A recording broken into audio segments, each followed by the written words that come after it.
J'aimerais vous parler de deux romans que j'enseigne avec beaucoup de plaisir. Les deux romans montrent en fait que la forme égale le contenu. Le premier, c'est Murambi, le livre des ossements de Boubacar Boris Diop, publié à peu près 2001 par là.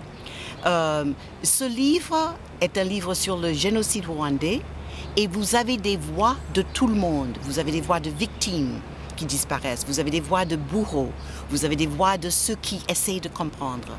Et ce que j'essaie de montrer à mes étudiants, c'est en fait, ce n'est pas juste l'histoire d'un génocide, c'est l'expérience, c'est le vécu de cela. Voilà pourquoi vous avez tant de voix. Il ne s'agit pas simplement de dire X est vilain, l'autre c'est le héros. Il s'agit de voir l'expérience globale.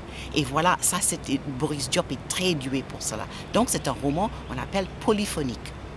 L'autre roman que j'aime beaucoup enseigner, c'est Les bouts de bois de Dieu de Ousmane Sembène, publié en 1960.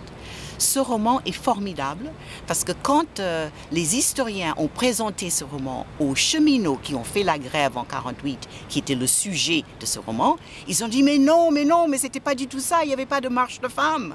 Sembène a mis une marche de femmes dans ce roman, il n'y avait pas de marche de femmes en 1948 et les cheminots étaient furieux.